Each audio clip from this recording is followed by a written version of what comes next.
おはようございます。画家のギソです。今日はですね、こちらですね、彼岸花描いてみようと思います。ちょっとは涼しくなってるか、そうでもないか、9月に入りまして。本日もよろしくお願いいたします。でですね、もう彼岸花ね、結構描かれる方いるんですけど、結構寂しいなっていう絵多いんで、僕はもう思い切ってこれぐらいぐちゃぐちゃ、こんなん描けへんって感じかもしれませんけど、ぜひぜひこんなん描いてみられてはどうでしょうか。そのコツみたいなのを少し教えていこうと思うんですけど、まあ、彼岸花のこの花の形状ですよね。ちっちゃいのがヒュルヒュルヒュルとあって、そこからピューピューピュー細いのがピューピューピュー出てる。またピルピルピルとこうあって、その周りからで生えているという形状をまず頭に叩き込むんですよ。叩き込んでこうなってるこうなってくる。で、一つ一つ書いてたらこんなのめちゃくちゃ大変なんで、僕の場合はだいたいこう、ポイントとなるような花いくつかこう抽出して、そこは絶対ある程度そんな感じで書いてあげよう。ここなんか分かりやすいかもなとかね、手前の方にちょっとピンボケしてますけどという何箇所かにある程度こう絞り込んで、あとはなんとなく打算的とは言わずとも、書いていきます。で、軽めに鉛筆で、下書きを取ります。今日はこうキャンソンボード、キャンソン紙というのを使っております。で、もう全部書いてたら大変なので、そのあたりというのは、この辺ポイントかな、この辺ポイントかなという、これぐらいですね。で、ここの中に、花が、ありますせっていうので、細いの最後ありますせみたいな感じで、影の中にあると。で、今日は B ぐらいを使ってます。よいしょ。で、構成もね、こういう線の構成だったら、こういう枝の構成だったり、この斜めの動きがあって、こうあって、それでなんかね、左側に動いていく動きみたいなのがあってとかっていう線的な構成みたいなのも考えつつ、例えば一番奥の方は少し暗いもので少し引き締めてあげるという画面をですね、パチッと張る感じに持っていこうかな。もうちょっと低いか、この辺かな。全くそのまま書く必要もないと思いますし、ちょっと今日短い時間で、書いていこうと思っております。よいしょ。で、これだけ補色って言います。赤の反対色っていうのは緑なんですね。三原色で知ってますよね。青と黄色と赤。で、赤の反対色っていうのは青と黄色を足したものの緑です。だからすごい反対色なので、こういったものを描くときというのはその反対色を意識しなきゃいけないので、全く違います。だから、花描いてるときはある程度花、葉っぱ描いてるときはある程度葉っぱ、茎とかっていう風に分けていくぐらいの気持ちで、もうはっきりとその辺を分けていかれてはどうでしょうか。で、カドミウムレッドとローズマダーを今足しました。これカドミウムレッドですね。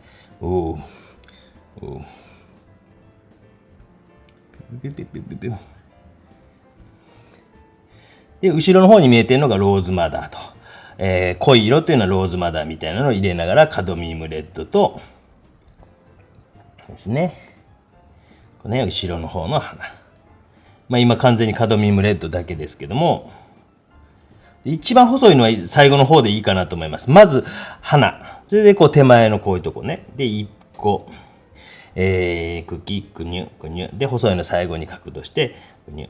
で、僕なんかこういう時白とか入れて、この中にピョンと足したり、この赤の中でも、少しですね、ローズマダーと呼ばれるような色を、もうこの辺に出しといて、ちゃんとか出してみたり、ちょっと強すぎた。止めさえ乾くとちょっと明るくなりますから、その辺というのはちょっと意識しながら、ラフィーネがこういうのは一番いい。で、白足してみてとかね。この辺なんかちょっと白が多いようなピンク系の赤を使いながら、でまたカドミウムレッドの濃い色。よいしょ。ちょっと下か。少し花自体が暗いところとかっていうところは少し濃いめに置いてみたりとか、少し明るいなと思うところは薄めに、またはちょっと白とか入れてみたりとか、花がある。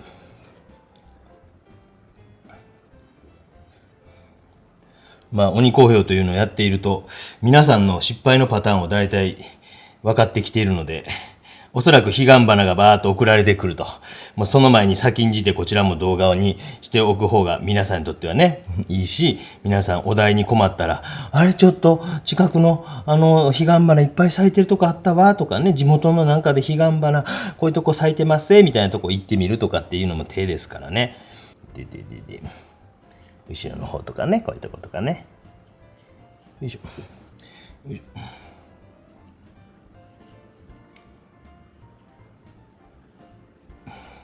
ちょっと水で薄めたような状態のものもあれば、濃度的に濃いのもあれば、ね。この段階やったら何のこっちゃらよう分かりませんよね。何のこっちゃこれ何書いてはんねやこれって感じかもしれませんけど、おじさんには見えていると。また濃いところがあったらちょっと濃く入れてみて。よいしょ。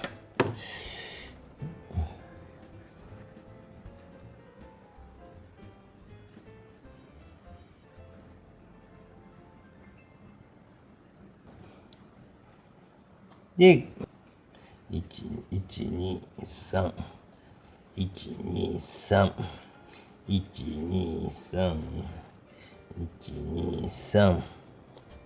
で、絵の具が乾かないうちにですね、ちょっとですね、これ一応ある程度一通りこう花があるところというのは、絵の具が置けてきましたので、完全に乾かないうちに茎、を描いていきます。で、後でもう一層塗ってより濃くしたりとかするとしても、ある程度のこう位置みたいなのとかはちょっとこう理解しながらというかですね、ちょっとこう例えば鼻の方に入ってきたりとかするのもこう入ってきましたけどね、味やと思うぐらいの気持ちでやられた方が気楽でええかなと思います。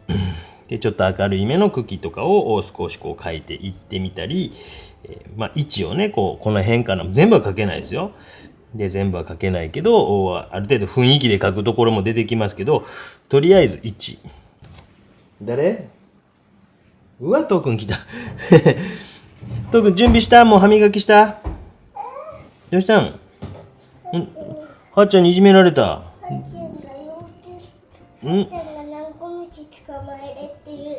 ダンゴムシ捕まえてこいって命令したの？特にひどいね。何カマキリのあれこんにちは。こんなんねもうしゃあないですよね。もう諦めてますわ。幼稚園行く前はね、こんなもんね。父ちゃんはほら頑張ってるで。あと歯磨きとかしといてできます？でちょっと濃いのとかグッと差し込んでみたりとかしてグ一切絵を見ないね君はね。全部やなくこうですね、乾いてるところももちろんあって、よしこう言っといて、よし行ってこい。さすが物分かりがいいね弟は。そんなことはないか。幼稚園の一番前でしょ。あ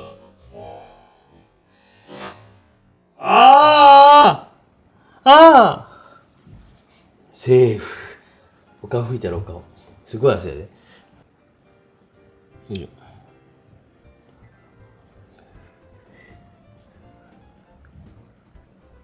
という感じで、茎まで少し、全部じゃないですけどね、少し書いておきました。はい。ここから皆さんね、私の得意な隙間産業が始まります。で、完全に乾く前に、もう一回ね、完全に乾ききる前に、ちょっとこう、絵の具自体が、赤い絵の具のエッジが少しこう乾いてきてるんですね。で、そういうところにちょっとこう、チュンチュンチュンとこう白いのとか差し込んでおいたら、ね、もうこの辺乾いてますね。乾いてないところにこれも乾いてますね。結構乾いてきてますね。少しこうその複雑な彼岸花に、初めからなってきますので、ちょっと差し込めるなら差し込んでみてください。皆さんのスピードだったらね、もしかしてもう乾いてるかもしれません。一回乾かします。完全には乾いておりませんけども、もう一度同じような気持ちで、彼岸花をもう一度描いていきます。同じような気持ちで。どういうこと？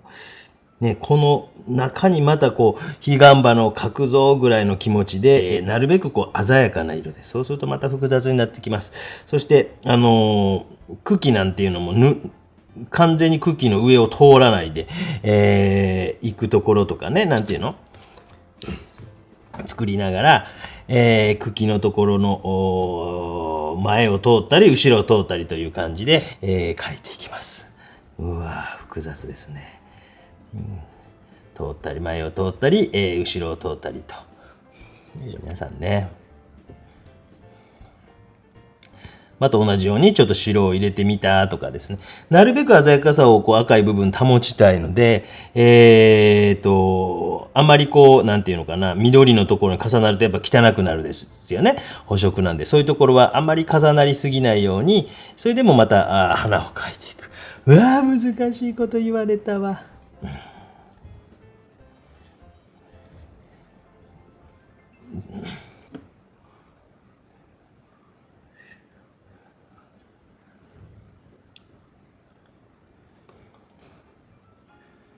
濃いところっていうのはクリムソン冷液みたいなのを使って全部をこう覆い尽くすわけじゃなくて塗り残ったらまたそれが葉っぱに見えてくるぞとかですね。難しいこと言ってやるわ。そしてまたそのところに、白を入れていって明るいとこですよ。明るいとこに白とかを差し込んで完全に透明水彩やないやんけって突っ込まれるかもしれませんけどね。僕はなんかね、絵が良ければいいんじゃないか派なんで、不透明とかも入れていきます。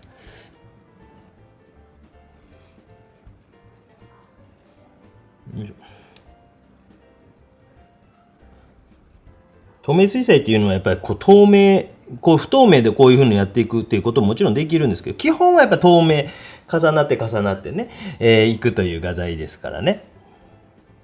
でもまあこういう不透明とかね、偶然性みたいなこうものとかも活かして描いていくと僕は結構面白いんちゃうかなと思います。なんかこう、どちらかというとね、なんか失敗怖いって思うかもしれませんけどね、こういうのが失敗怖いとかっていうよりは、なんかまあぐらいの気持ちで少しやっていく部分もあっていいんじゃないかな。全部ではないですよ。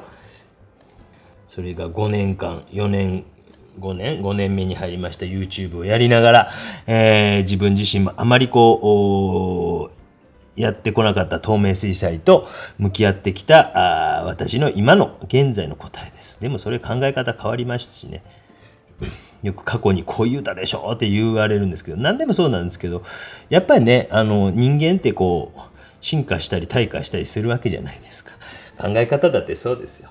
そういうもんやと思いますし、僕はそれでいいと思うんです。皆さんも昔そうやったから今もそのままやらなあかんってことはなくて、やっぱりこう自分自身がまあ成長か、ね、衰退か分かりませんけど、その時で、今信じれることとか今なんか自信を持っていることを誇らしくやっていくのが一番いいんですね。でもそこをなんか過去にすがって前こうやって描けたとか言うて、それにしがみついてると、絵って痩せていくんですね。ってすごい面白いもんで生き物みたいで、なんかこう同じこと繰り返していくと、頬論だけになっていくと、今度は愛がなくなっていく。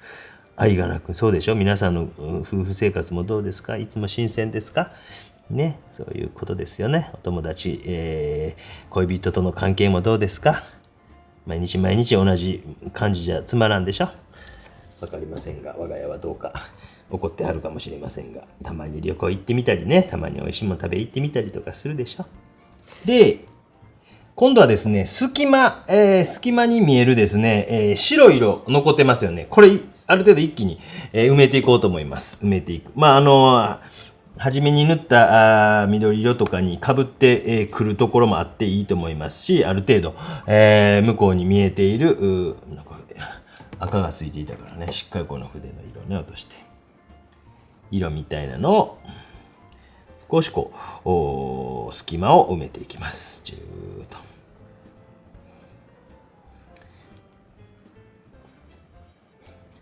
これなんでこう初めに塗らんねんってなると、やっぱ赤いビビッドな色を塗り残したいんですね。やっぱ鮮やかな色、あんまりこう透明水彩の場合はガチャガチャとこうやるんじゃなくて、重なって、ただもう3層ぐらいが限界値で、もう1層やったら1層でもいいしっていうことで、で1層やったら1層でいいんですけど、その段階がこうね、あまりにもペタッと塗りすぎてたりとかすると面白くないから、ちょっと偶然的な白を入れてみたり、水の量を変えてみたりとかしていましたね。もうとにかく初心者の人がね、ちょっとでもね、ご家族からね、そんな下手くそな絵描いてて何なんのとか言われんために、ちょっとでもね、こういうことでこう技術的な部分もね、少したまにこうね、お見せして、なんかね、ちょっと上手になったやないか。君の絵はよくわからんかったけど、少しようなっとるやないかとかって言ってね、パチンコばっかり言ってるお父さんには褒められるようにね、頑張ってくださいね。あなたよりすごく安い趣味なんだよとかって言ってやってください。本当にね、言い返してやれ。ね。ちょっとね。外側から形を決めたりとかして、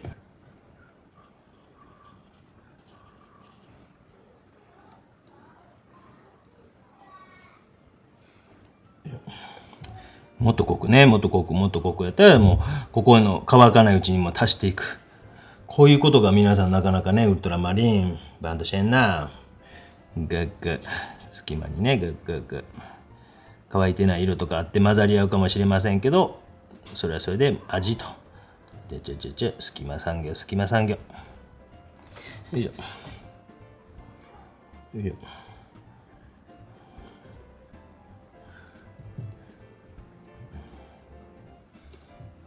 あんま写真見てないですよ。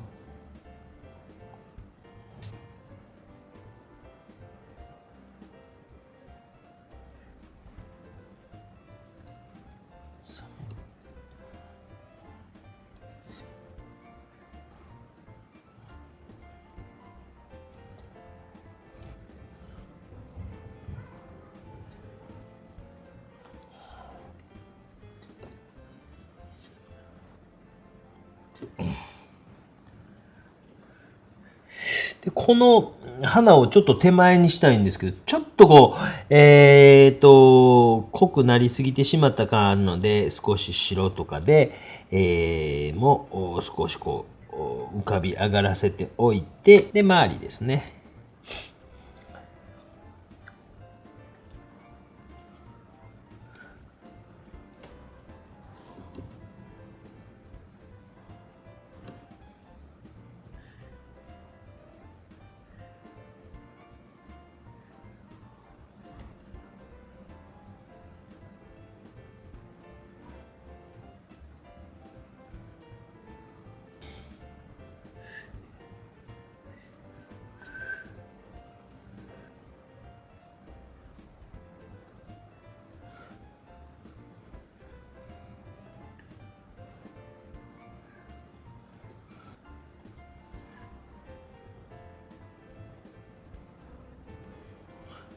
こういうところね、外側から描くことによって、少し暗いのが浮き上がって、暗いというか赤いのがね、浮かび上がってきているなっていうのがわかるかなと思います。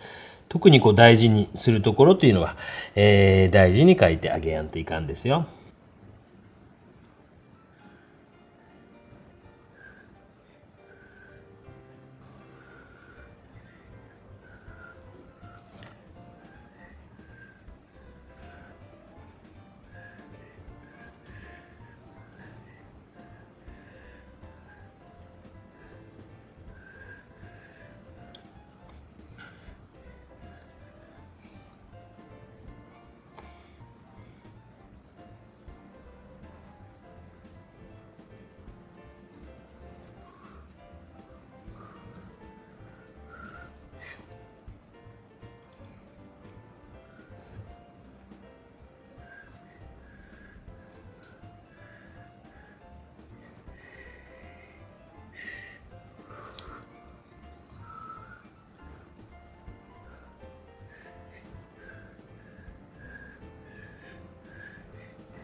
反対色やからこの緑と赤なんか置いていくとねハレーション起こしますよ。なんか目がねなんかキラキラキラーってなってなんかねおもろいなと思って。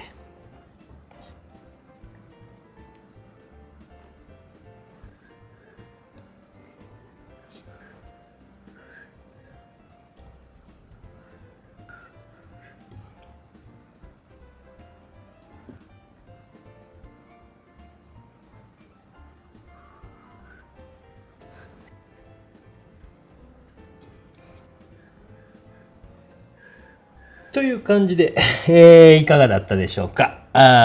もうちょっと書きましょうかね。塗り残しみたいにこう白が見えてしまうのもあんま嫌なんで、よいしょ。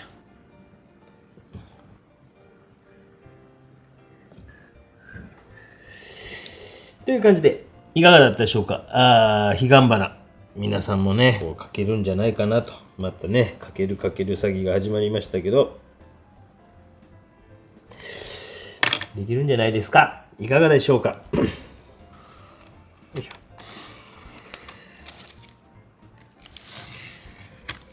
マスキングでね、しておくと、額縁効果。でぐぐっと引き締まるということでございました。本日もご視聴ありがとうございました。この動画良かったという方はぜひグッドチャンネル登録よろしくお願いします。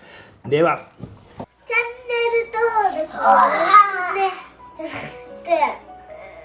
チャンネル登録よろしくお願いします。じゃあお願いします。